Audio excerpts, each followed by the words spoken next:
নমস্কার, আমার গল্প পাঠ আসরে আপনাকে স্বাগত জানাচ্ছি। পড়ে শোনাচ্ছি প্রথম আলো উপন্যাসের প্রথম খণ্ডের ৮৮তম পর্ব। হেদুর পুকুরের একধারে জেনারেল অ্যাসেম্বলির ইনস্টিটিউশন নামে কলেজ। এই পুকুরটি পানায় মজে গিয়েছিল, সম্প্রতি তার সংস্কার করা হয়েছে। পার্শ্ববর্তী জমি সাফ সুতরো করে লাগানো হয়েছে কিছু ফুলের গাছ, তারপর লোহার রেলিং দিয়ে ঘিরে দেওয়ার বেশ একটা উদ্যানের রূপ ধারণ করেছে। কলেজের ছেলেরা এখানে এসে সিগারেট চুরুট ফুঁকতে ফুঁকতে কখনো সেলি ওয়ার্ডসওয়ার্থের কাব্য, কখনো হিউম হাওয়ার্ড স্পেন্সারের দর্শন নিয়ে তর্ক করে, আবার যোশিত সংসর্গ বিষয়ক রসের আলোচনাও কম হয় না। আজ মেঘলা মেঘলা অপরাহ্ন। কলেজ ছুটির পর অধিকাংশ ছাত্রই বাড়ি ফিরে গেছে। এক তরুণ যুবা উদ্ভ্রান্তের মতন ঘুরে বেড়াচ্ছে হেদোর বাগানে। কাছেই সিমলে পাড়ায় তার বাড়ি। অ্যাটর্নি বিশ্বনাথ দত্তের ছেলে নরেন্দ্র দত্ত এই কলেজের এক উজ্জ্বল ছাত্র। সে আগে প্রেসিডেন্সি কলেজে পড়ত। মাঝে ম্যালেরিয়া জ্বরে আক্রান্ত হয়ে পড়ায় সেখানে পরীক্ষা দিতে পারেনি। জেনারেল অ্যাসেম্বলিতে ভর্তি হয়ে FA পাশ করেছে, এখন BA পাঠরত। নরেন্দ্র যে শুধু ছাত্র হিসেবেই চৌখস তা নয়, তার কুস্তি করা সবল শরীর, লাঠি খেলা, তরোয়াল খেলা, ক্রিকেট খেলায় সে দক্ষ। এক প্রদর্শনীতে মুষ্টিযুদ্ধ প্রতিযোগিতায় প্রথম হয়ে সে একটা রূপোর প্রজাপতি পুরস্কার পেয়েছে। সে রীতিমতন সুগায়ক। গান গাইবার জন্য অনেক জায়গায় তার ডাক পড়ে। পাখওয়াজ এসরাজের মতন অনেকগুলি বাদ্যযন্ত্র বাজাতে জানে। বন্ধুদের মধ্যে প্রবল তার্কিক, আড্ডাপ্রিয়। অন্যান্য যুবকদের তুলনায় তার জীবনী শক্তি যেন কয়েক গুণ বেশি। পৌরুষদৃপ্ত মুখমণ্ডল, বড় বড় চক্ষু দুটিতে কখনো কৌতুক, কখনো স্পর্ধার ঝিলিক। নরেন্দ্র সচরাচর একা থাকে না, বন্ধুরা তাকে ঘিরে থাকে। কিন্তু আজ কি হয়েছে নরেন্দ্রর? সে বন্ধুদের সংসর্গ পরিত্যাগ করেছে। আকাশের মেঘের মতন তার মুখেও কিসের ছায়া? অন্যান্য দিন ছুটির পর সে মসজিদ বাড়ি স্ট্রিটে বেনি ওস্তাদের কাছে গান শিখতে যায়। আহমদ খাঁর শিষ্য বেনি ওস্তাদের গৃহে সর্বক্ষণই যেন সুর গমগম করে। নরেন্দ্রকে সেখানে নিয়ম করে গলা সাধতে হয়। কোনো কোনো দিন ওস্তাদের গুরু আহমদ খাঁ স্বয়ং উপস্থিত থাকেন। সেই সব দিনে হয় খেয়াল ঠুংরির মতন নতুন নতুন তানের চর্চা। কিন্তু আজ নরেনের সেখানে যেতে ইচ্ছে করছে না। অম্বু গুহের কুস্তির আখড়ায় ব্যায়াম করতেও যেতে তার ভালো লাগে। সেখানে তার বন্ধু রাখালের সঙ্গে দেখা হয়। আজ সে আখড়াতেও যাবে না নরেন্দ্র। ব্রাহ্ম সমাজের প্রার্থনা ও সঙ্গীত আসরে যাবারও মন নেই। বরানগরে বন্ধুদের আড্ডাও তাকে টানছে না। সে আজ কোথাও যাবে না, বাড়িও ফিরতে চায় না। বাড়িতে এক নতুন উৎপাত শুরু হয়েছে। FA পাস করার পর থেকেই কন্যা দায়গ্রস্ত পিতারের আনাগোনা চলছে। নামজাদা সচ্ছল পরিবারের শিক্ষিত ছেলে, রূপবান, গুণবান। বিবাহ বাজারে সে তো সুপাত্র হিসেবে বিবেচিত হবে। কেউ 10,000, কেউ 20,000 টাকা পণ দিতে চায়। অতি সম্প্রতি এক কন্যার পিতা নরেন্দ্রকে বিলেত পাঠিয়ে ICS কিংবা ব্যারিস্টার হবার প্রস্তাব দিয়েছে। নরেন্দ্রর বাবা মাও পেরাপেরি শুরু করেছেন। কলেজে পড়ার সময় তো অধিকাংশ ছেলের বিয়ে হয়ে যায়, তাঁরা পাত্রী দেখছেন নিয়মিত। বিবাহের কথা শুনলেই নরেন্দ্রর নাকটা কুঁচকে যায়। শুধু নিজস্ব জীবিকার ব্যবস্থা নয়, জীবন সম্পর্কে একটা দর্শন তৈরি করে নেবার আগেই ঝপ করে একটা বিয়ে করে সংসারী হয়ে যায় নেহাত গাড়লরা। এ জীবন তো রাস্তায় কুড়িয়ে পাওয়া একটা জিনিস নয়, দুর্লভ এই মানব জন্ম। এর সার্থকতার পথ অন্বেষণ করা। চিত্তবৃত্তি বিকাশের জন্য যত্নবান না হয়ে গড্ডালিকা স্রোতে গা ভাসিয়ে দিলে পশুর সঙ্গে তফাৎ রইল কি? কাজলবর্ণ মেঘ বিকেলকে সংক্ষিপ্ত করে সন্ধ্যাকে এগিয়ে আনে। মাঝে মাঝে শোনা যায় গুরু গুরু গর্জন। নরেন্দ্রর কিছুই খেয়াল নেই। সে উদ্দেশ্যহারা হয়ে ঘুরছে। মাঝে মাঝে নস্যি দিচ্ছে নাকে, থুতু ফেলছে যেখানে সেখানে। সে পরে আছে পায়জামা ও গোল গলা আচকান, পায়ে মোজা ও শু। বই খাতা মোড়া একটা কাপড়ের থলি ঝুলছে এক হাতে।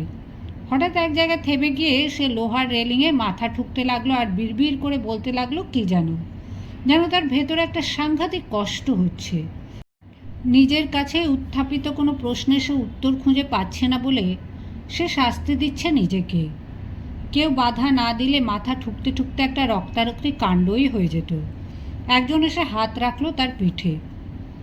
আসন্ন ঝড় বৃষ্টির আশঙ্কায় এখন এই বাগানে আর কোনো মানুষজন নেই। সন্ধ্যার পর 2-4টি গাড়ি ঘোড়া ব্যতীত এই অঞ্চলে লোকজন বিশেষ চলাচল করে না। একটি ছাত্র কলেজের প্রিন্সিপালের বাড়ির লাইব্রেরিতে পড়াশোনা করছিল। সে এখন ফিরছে এদিক দিয়ে। শীলদের বাড়ির ছেলে এই ব্রজেন্দ্র অত্যন্ত মেধাবী, অল্প বয়সেই পিতৃহীন, খুবই দরিদ্র অবস্থা।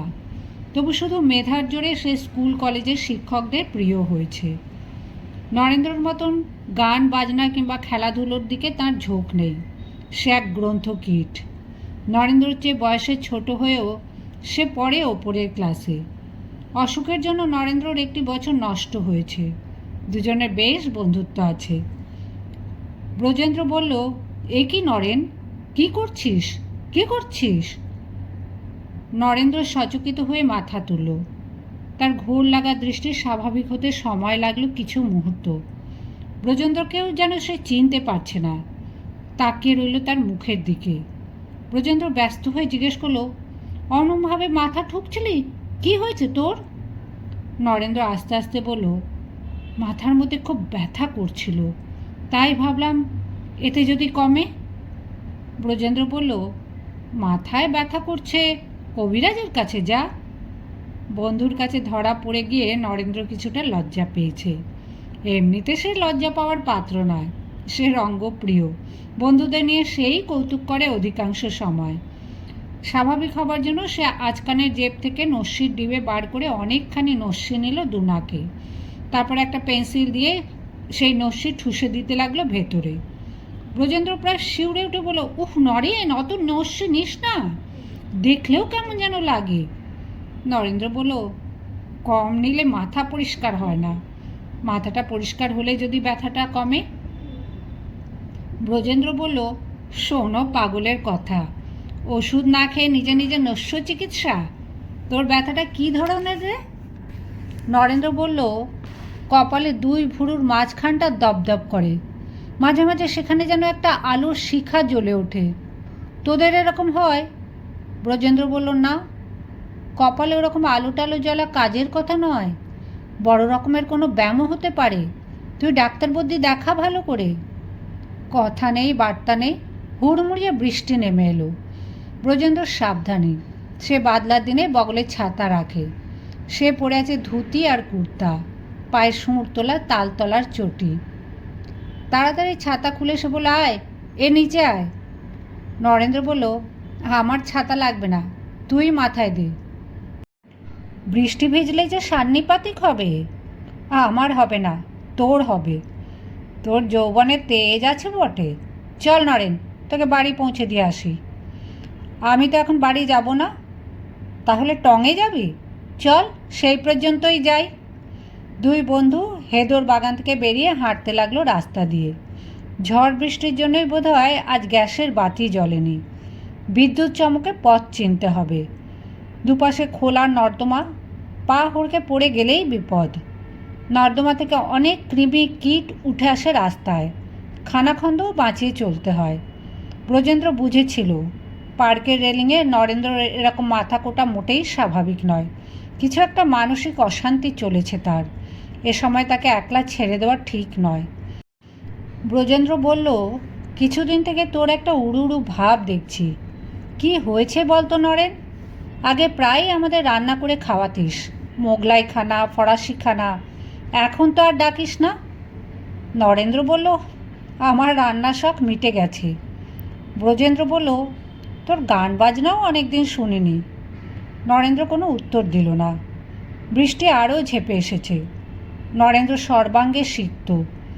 এমন বৃষ্টির তোড়ে এক ছাতার নিচে 2জন মাথা দিলে 2জনকেই ভিজতে হবে। তাই নরেন্দ্র ব্রজেন্দ্রর ছাতার অংশ নেবে না। ব্রজেন্দ্রও বাতাসের বেগে ছাতা সামলাতে পারছে না, তার পিঠ ভিজে যাচ্ছে। সে বন্ধুকে ডেকে একটি বড় বাড়ির পোর্টিকোর নিচে দাঁড়ালো। নরেন্দ্র আবার খানিকটা নস্যি নিল নাকে। ব্রজেন্দ্র বলল, হ্যাঁ রে নরেন, তুই নাকি দক্ষিণেশ্বরে রামকৃষ্ণ ঠাকুরের কাছে যাতায়াত শুরু করেছিস। কিশোরীচাঁদ বলছিল। এ প্রশ্নেরও কোনো উত্তর দিল না নরেন্দ্র। ব্রজেন্দ্র বলল, ব্রাহ্মদের উপাসনালয় থেকে কালী মন্দিরে? অবশ্য কেশববাবুর দলও যাতায়াত করছেন। আমাদের প্রিন্সিপাল মিস্টার হেস্টি কি বলছিলেন একদিন, শুনেছিস? ওয়ার্ডসওয়ার্থের এক্সকারশন কবিতাটা পড়ছিলেন।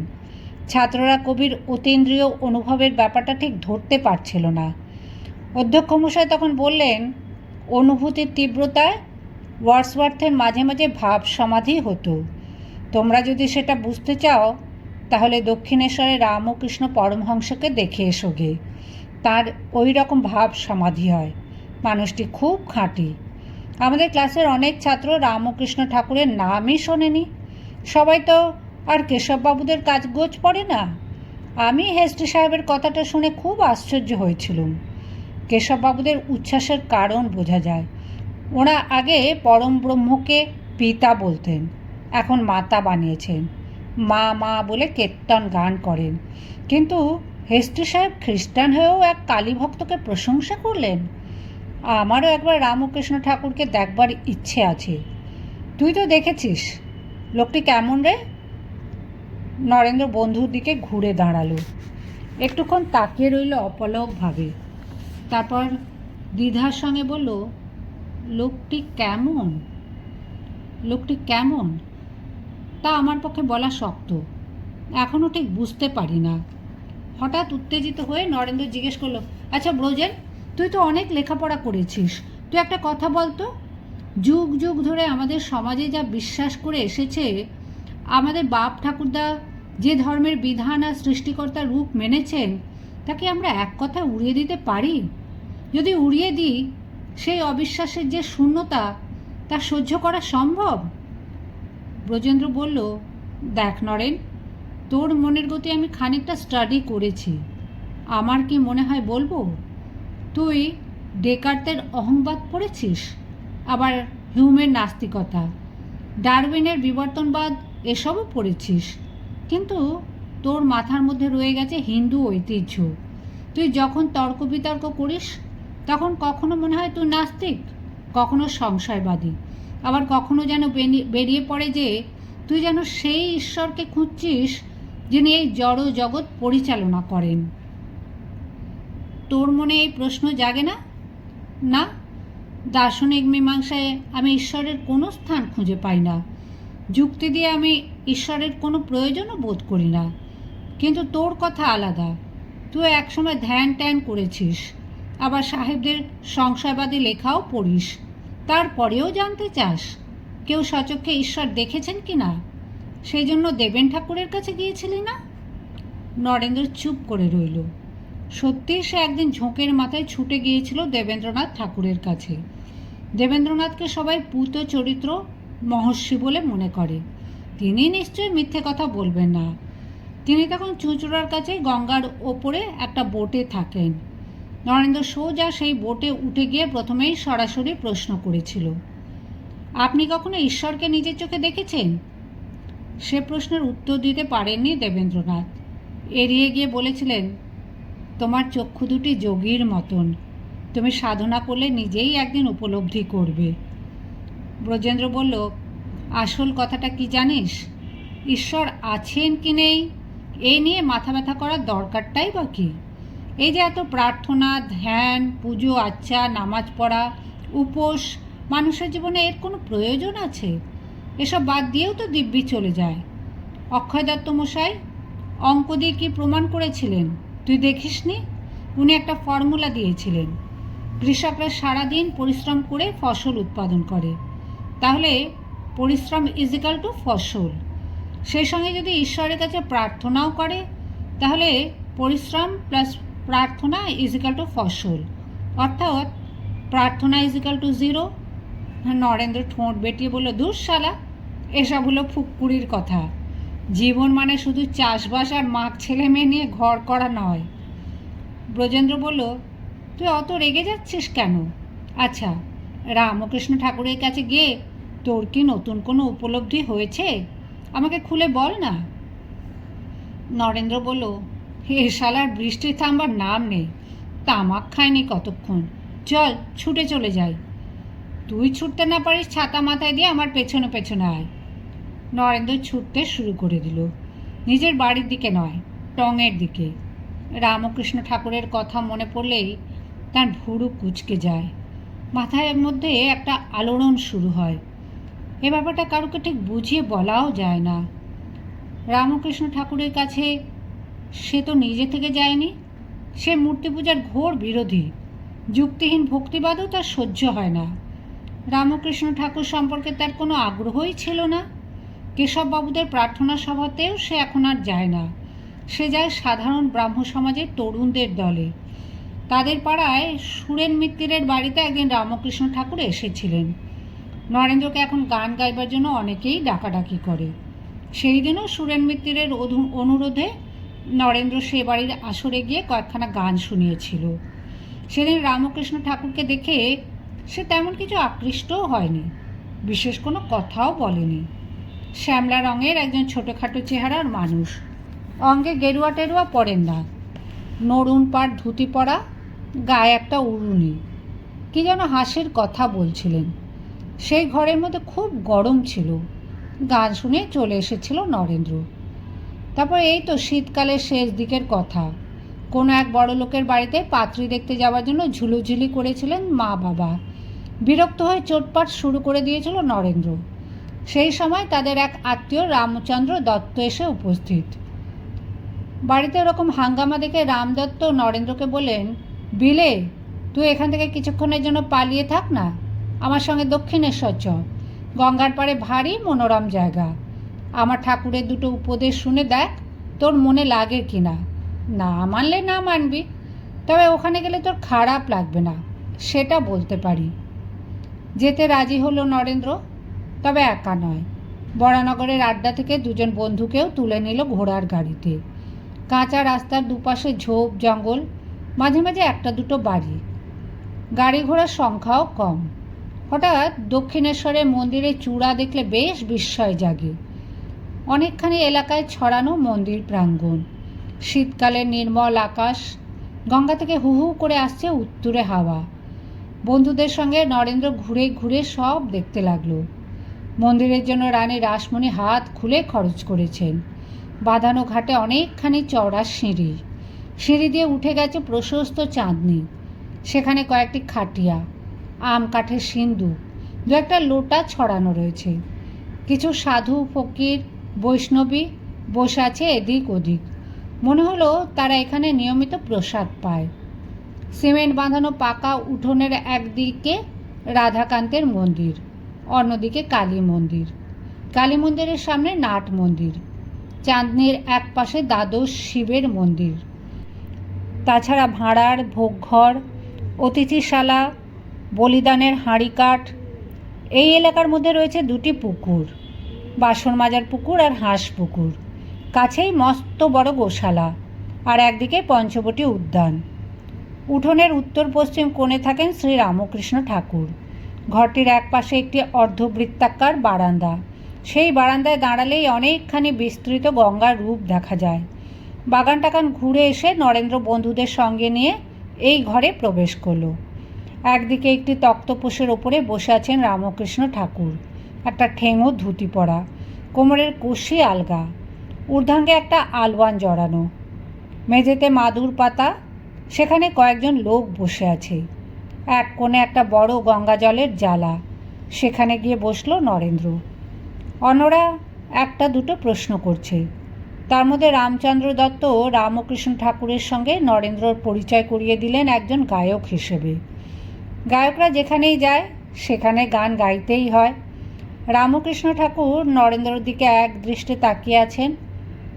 নরেন্দ্র প্রথমে গাইল, মন চল নিজ নিকেতনে, সংসার বিদেশে বিদেশীর বেশ, ভ্রম কেন অকারণে।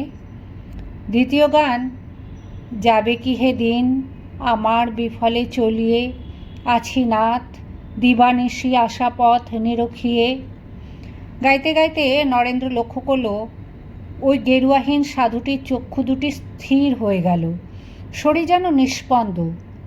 একেই ভাব সমাধি বলে নাকি, ভান না সত্যি? গান শেষ হবার পর রামকৃষ্ণ আপন মনে বললেন, বাহ, বেশ গায় তো ছেলেটি। তারপর তক্তপোষ থেকে নেমে হঠাৎ নরেন্দ্রর হাত ধরে বলল, আয় তো আমার সঙ্গে। নরেন্দ্র অবাক হলেও উঠে দাঁড়ালো।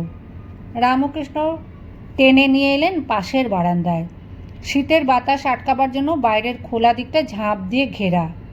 রামকৃষ্ণ দরজাটাও বন্ধ করে দিলেন, যাতে ওদের কোনো কথা ঘরের লোকেরা শুনতে না পায়। জায়গাটা আধা অন্ধকার হয়ে গেল। দরজা বন্ধ করে রামকৃষ্ণ নরেন্দ্রর দিকে এক পা করে এগিয়ে আসতে লাগলেন। নরেন্দ্রর গা ছমছম করতে লাগলো। কামড়ে টামড়ে দেবে নাকি? তারপর ভাবল, উনি বোধহয় নির্জনে তাকে কোনো উপদেশ টুপদেশ দিতে চান। তা এক কান দিয়ে শুনে আর এক কান দিয়ে বার করে দিলেই হবে। উপদেশ দেওয়ার বদলে উনি একটা অদ্ভুত কাণ্ড করলেন। খপ করে নরেন্দ্রর একটা হাত চেপে ধরে ঝরঝর করে কেঁদে ফেললেন। যেন তিনি নরেন্দ্রকে বহুদিন ধরে চেনেন। এইভাবে বলতে লাগলেন, ওরে, এতদিন পর আসতে হয়? আমি যে তোর জন্য কত দিন ধরে বসে আছি, তা একবারও ভাবিসনি? বিষয়ী লোকদের বাজে কথা শুনতে শুনতে কান ঝলসে গেল রে। প্রাণের কথা কারুকে বলতে পারি না বলে আমার পেট ফুলে থাকে। কেন আসিসনি আমার কাছে? তারপর হঠাৎই আবার কান্না থামে হাত জোর করে গদগদ কণ্ঠে বলে, জানি আমি প্রভু, তুমি পুরাতন ঋষি, নররূপী নারায়ণ। নরেন্দ্র স্তম্ভিত হয়ে গেল। এ যে দেখা যাচ্ছে বদ্ধ পাগল। সে বিশ্বনাথ দত্তের ছেলে নরেন, তাকে ইনি এসব কি বলছেন? পাগলের প্রলাপে বাধা দিলে আবার কি হয়? সে চুপ করে শুনতে লাগলো। একটু পরে কথা থামিয়ে রামকৃষ্ণ বললেন, এখানে দাঁড়া, কোথাও যাবি না। দরজা খুলে ভেতরে গিয়ে তিনি খানিকটা মাখন, মিছরি আর সন্দেশ নিয়ে এসে বসলেন। এগুলো খা। নরেন্দ্র বললেন, করেন কি মশাই? এগুলো আমি একা খাবো কেন? ভেতরে বন্ধুরা রয়েছে, ওখানে গিয়ে ভাগ করে খাচ্ছি, দিন। রামকৃষ্ণ বললেন, ওরা পরে খাবে, এসব তুই আমার সামনে খা। মহা অস্বস্তিকর ব্যাপার। এভাবে দাঁড়িয়ে দাঁড়িয়ে গপ গপ করে খাওয়া যায়, তাও আবার মিশ্রির সঙ্গে মাখন। কিন্তু একজন বয়স্ক লোক বারবার বলছেন। নরেন্দ্র কোনো ক্রমে খেয়ে নিল। রামকৃষ্ণ আবার নরেন্দ্রর একটা হাত জড়িয়ে ধরে বললেন, তোর ওই বন্ধুগুলি যেন কেমন ধারা। তুই শিগগির একদিন একা আসবি? গভীর ব্যাকুলতার সঙ্গে বলতে লাগলেন, ঠিক আসবি তো? ঠিক আসবি? ঠিক আসবি?